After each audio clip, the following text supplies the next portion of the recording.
Hello, नमस्ते, आदाब। मैं हूं हर्षिता और आप देख रहे हैं मैटिनी शो। मैटिनी शो में हमारे आज के सेगमेंट का नाम है स्पॉटलाइट। इसमें हम बात करते हैं सिनेमा की दुनिया में चल रहे कुछ चर्चित मसलों पर। जूनो, इंसेप्शन और एक्समेन सीरीज की फिल्मों में लीडिंग लेडी के तौर पर काम कर चुके एक्टर एलियट पेज ने दुनिया को बताया कि वो ट्रांसजेंडर है। एलियट, जिन्हें हम पहले एलन के नाम से जानते थे, उन्होंने सोशल मीडिया पर पोस्ट कर ये बात बताई। अपने इस पोस्ट में एलन लिखते हैं, हेलो दोस्तों, मैं आप सबको बताना चाहता हूँ कि मैं ट्रांसजेंडर हूँ। अब मेरा नाम एलियट है। 2007 में आई फिल्म जूनो के लिए एलियट को ऑस्कर में बेस्ट एक्ट्रेस के लिए नॉमिनेट किया गया था, मगर वो अवार्ड मैरियन कोटिलॉर्ड को मिला। इन दिनों एलियट नेटफ्लिक्स की super hero series the umbrella academy में वानिया हारग्रीव्स नाम की लड़की का रोल करते हैं, जिसके पास कुछ सुपर पावर्स हैं। 2014 में एलियट जब एक लड़की के तौर पर जी रही थी, तब उन्होंने दुनिया को बताया था कि वो गे यानी कि समलैंगिक है। 2018 में उन्होंने अपनी गर्लफ्रेंड एमा पोर्टनर से शादी कर ली और अब उन्होंने इस बात की घोषणा की है कि वो ट्रांसजेंडर है। अब हम आपको बताते हैं ये ट्रांसजेंडर क्या होता है। ट्रांसजेंडर शब्द का इस्तेमाल उन लोगों के लिए किया जाता है जो अपने पैदाइशी लैंगिक पहचान यानी जेंडर आइडेंटिटी से अलग महसूस करते हैं। जैसे एलियट एक लड़की के तौर पर पैदा हुए थे, मगर समय के साथ उन्हें लगने लगा कि उनके शरीर में एक पुरुष कैद है, इसलिए उन्होंने तय किया वो अपनी आगे की जिंदगी एक मर्द की तरह गुजारेंगे। हालांकि एलियट ने खुद को ट्रांसजेंडर के साथ साथ नॉन बाइनरी भी कहा है।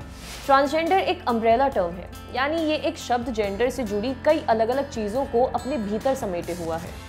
जैसे कई लोग खुद को नॉन बाइनरी मानते हैं। नॉन बाइनरी शब्द उन लोगों के लिए इस्तेमाल होता है जो खुद को न पुरुष के तौर पर आइडेंटिफाई करते हैं और न ही महिला के तौर पर, यानी थर्ड जेंडर। इन्हें भी ट्रांसजेंडर कहा जाता है। जो लोग शारीरिक बदलाव करके महिला से पुरुष या पुरुष से महिला बनते हैं, उन्हें ट्रांससेक्सुअल बुलाया जाता है। ट्रांसजेंडर्स को शॉर्ट में ट्रांस भी कहा जाता है और इस शब्द को ट्रांससेक्सुअल लोगों के लिए भी यूज किया जाता है। अब इस सब का इंडिया से कनेक्शन क्या है? सबसे पहले बात यह कि ट्रांसजेंडर्स कम्युनिटी दुनिया भर में फैली हुई है, मगर इन दिनों इंडिया में इसके चर्चा में होने की वजह है अक्षय कुमार की हालिया रिलीज हुई film Lakshmi. Raghav Lawrence directed film Lakshmi में अक्षय कुमार और शरद केलकर जैसे एक्टर्स ने लक्ष्मी नाम की एक ट्रांसजेंडर महिला का रोल किया था।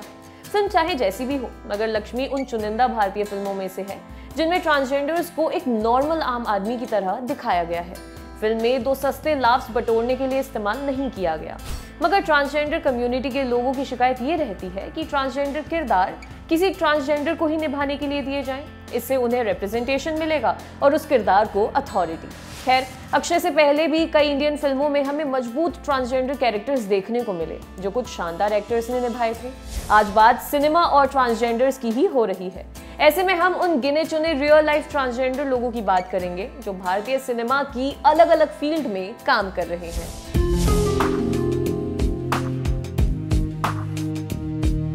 हमारी लिस्ट में पहला नाम है सत्य राय नागपाल का। सत्या ट्रांसमैन है। इन्होंने 1997 में दिल्ली एम्स में अपनी हार्मोन थेरेपी करवाई थी। इसके साथ साथ वो तगड़े सिनेमेटोग्राफर भी हैं। अपनी पसंद का बढ़िया काम करते हैं, जिसमें वे अधिकतर कंटेंट ड्रिवन इंडिपेंडेंट फिल्में होती हैं।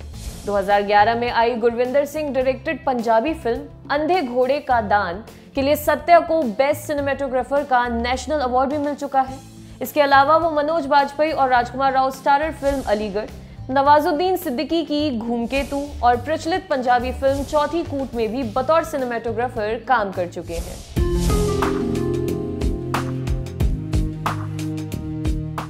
दूसरा नाम है बॉबी डार्लिंग का। ट्रांसजेंडर कम्युनिटी से फिल्मों में आने वाली बॉबी डार्लिंग सबसे पॉपुलर नाम है। बॉबी दिल्ली में पंकज शर्मा के नाम से पैदा हुई थी। उन्हें 7वीं क्लास में पहली बार समझ आया कि वो ट्रांसजेंडर हैं। इसे लेकर काफी पारिवारिक विवाद हुआ। इसकी वजह से उनके पिता ने उन्हें लीगली डिसोन भी कर दिया था। जब ये सब हो रहा था, तब बॉबी ने एक अखबार में एक्ट्रेस रेखा का इंटरव्यू पढ़ा। इसके बाद वो बॉलीवुड में करियर बनाने के लिए निकल पड़ी। 1999 में आई फिल्म ताल से उनका डेब्यू हुआ। आगे उन्होंने क्या कूल है हम और अपना सपना मनी मनी जैसी फिल्मों में छोटे मोटे रोल्स किए, मगर ये बेहद फुअर तरीके से लिखे हुए किरदार थे। 2005 में आई तमिल फिल्म नवरस में उन्हें क्वालिटी काम मिला, जिसकी तारीफ दुनिया भर के फिल्म फेस्टिवल्स में भी हुई। इस सब के अलावा बॉबी बिग बॉस और इमोशनल अत्याचार जैसे पॉपुलर टीवी शोज का भी हिस्सा रह चुकी हैं। 2016 में बॉबी ने बिजनेसमैन रमणीक शर्मा से शादी कर ली। शादी से पहले उन्होंने सेक्स चेंज ऑपरेशन करवाया और अपना नाम बदलकर पाखी शर्मा कर लिया। 2017 में बॉबी ने रमणीक पर धोखा, घरेलू हिंसा और अननेचुरल सेक्स का आरोप लगाते हुए कोर्ट में तलाक की अर्जी डाल दी।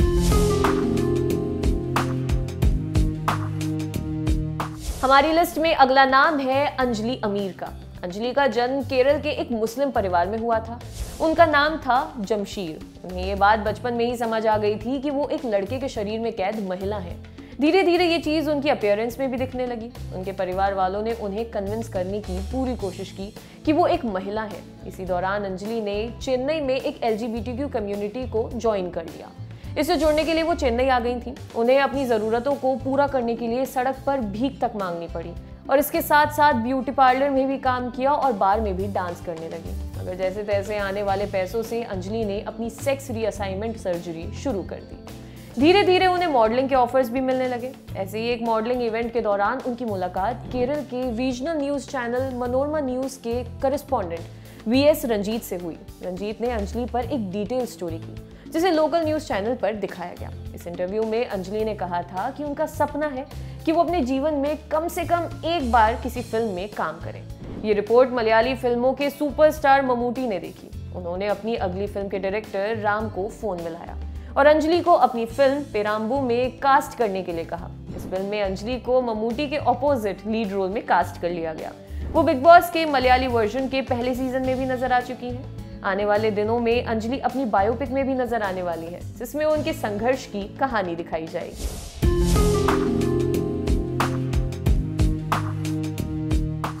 चौथा नाम है कल्कि सुब्रमण्यम का। कल्कि जब 16 साल की थी तो वो अपने जेंडर को लेकर बड़ी कंफ्यूज थी क्योंकि उन्हें समझ नहीं आ रहा था कि उनके साथ क्या हो रहा है। समय के साथ उन्हें क्लैरिटी आई कि उनकी पैदाइशी भले ही एक लड़के के तौर पर हुई हो मगर उनके भीतर एक स्त्री छुपी हुई है। उन्होंने इस बारे में अपनी फैमिली से बात की। परिवार ने उनका साथ दिया। कल्कि ने अपना करियर एक एंटरप्रेन्योर के तौर पर शुरू किया। उनके एक दोस्त चाहते थे कि कल्कि उनके म्यूजिकल इंस्ट्रूमेंट्स को प्रमोट करे। प्रमोशन से शुरू करके कल्कि ने धीरे धीरे उनके प्रोडक्ट्स में इन्वेस्ट करना भी शुरू कर दिया। फिर उसे ऑनलाइन बेचने लगी। कल्कि ट्रांसजेंडर राइट्स के लिए लिखने के साथ साथ सहोदरी नाम की एक फाउंडेशन भी चलाती है। ये फाउंडेशन ट्रांसजेंडर्स की बेहतरी के लिए काम करता है। 2011 में उन्होंने ट्रांसजेंडर्स के बारे में बात करने वाली फिल्म नर्तकी में भी लीड रोल किया। किसी फिल्म में लीड रोल करने वाली वो पहली ट्रांसजेंडर थी। पिछले दिनों वो थलपति विजय की फिल्म सरकार के गाने में नजर आई थी जिसने उन्हें आम लोगों के बीच काफी पॉपुलर कर दिया।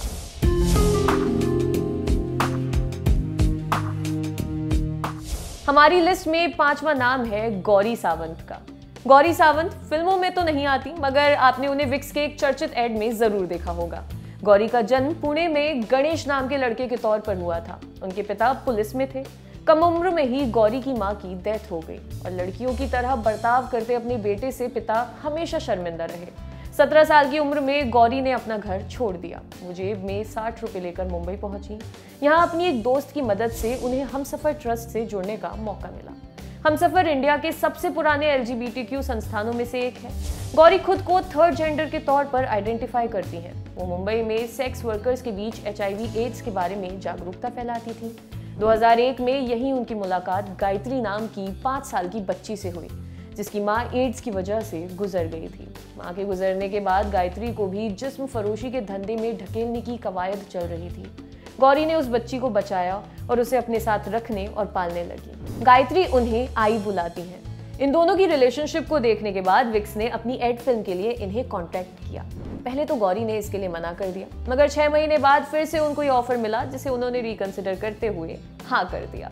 वो एड फिल्म चर्चा का विषय बना और गौरी पॉपुलर हो गई। भारतीय सिनेमा में ट्रांसजेंडर किरदारों को अधिकतर मौकों पर मजाक के पात्र के तौर पर दिखाया जाता है। उनकी एक खास तरह की बॉडी लैंग्वेज दिखाई जाती है। बड़ा कैरिकेचरिश पोर्ट्रेल होता है उनका हमारे यहाँ की फिल्मों में। मगर ये कहना भी गलत होगा कि ट्रांसजेंडर्स के किरदार हमेशा बुरा या बेकार ही होता है। आज हम आपको बताएंगे कुछ मजबूत ट्रांसजेंडर किरदारों के बारे में जिन्हें तगड़े कलाकारों ने अपने अभिनय से स्क्रीन पर सजीव किया है। हमारी लिस्ट में पहला नाम है एक्टर सदाशिव अमरापुरकर का। 1991 में आई संजय दत्त और पूजा भट्ट स्टारर फिल्म सड़क में सदाशिव ने महारानी नाम के ट्रांसजेंडर का रोल किया। महारानी एक वैश्यालय चलाती थी जहां पूजा को मजबूरन काम करना पड़ता था। ये फिल्म के विलन का ही सही लेकिन बहुत ही मजबूत किरदार था। फिल्म में महारानी के रोल को उस शिद्दत से निभाने के लिए सदाशिव को आज भी याद किया जाता है। 1991 में फिल्म फेयर ने best actor in negative role का अवार्ड देना शुरू किया था। ये पहला अवार्ड फिल्म सड़क में अपनी धारदार परफॉर्मेंस के लिए सदाशिव ने ही जीता था। फिल्म सड़क के तमिल रीमेक अपू में ट्रांसजेंडर वाला रोल कमाल के एक्टर प्रकाश राज ने निभाया था। दूसरा नाम है एक्टर परेश रावल का। परेश ने 1997 में आई महेश भट्ट डायरेक्टेड फिल्म तमन्ना में टीकू नाम के एक ट्रांसजेंडर का रोल किया था। टीकू गुजरे जमाने की बॉलीवुड एक्टर की इकलौती संतान था। एक दिन टीकू को कचरे के डब्बे से एक बच्ची मिलती है। उस बच्ची को वो पाल पोस कर बड़ा करता है और उसका नाम रखता है तमन्ना। फिल्म में टीकू के किरदार के लिए परेश रावल की खूब प्रशंसा हुई। साथ ही तमन्ना को सोशल इशू पर बनी बेस्ट फिल्म का नेशनल अवार्ड भी मिला। इस लिस्ट में तीसरे एक्टर हैं आशुतोष राणा। 1999 में आई तनुजा चंद्रा डायरेक्टेड फिल्म संघर्ष में आशुतोष ने एक सनकी ट्रांसजेंडर का रोल किया था। उसे लगता था कि सूर्य ग्रहण के दिन बच्चे की बलि चढ़ाकर वो अमर हो जाएगा। ये एक नेगेटिव कैरेक्टर था, मगर फिल्म में आशुतोष राणा को परफॉर्म करते देख पब्लिक डर जाती थी, खासकर उनके चिल्लाने वाले सीन में। फिल्म दुश्मन के बाद आशुतोष ने संघर्ष के लिए बैक टू बैक अपना दूसरा फिल्म फेयर बेस्ट विलन का अवार्ड जीता था। हमारी लिस्ट में आखिरी नाम है तमिल फिल्म एक्टर विजय सेतुपति का।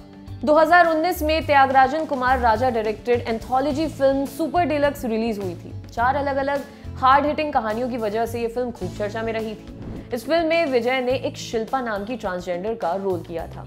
मनिकम नाम का एक शख्स 7 साल पहले अपनी पत्नी और बच्चे को छोड़कर चला गया था।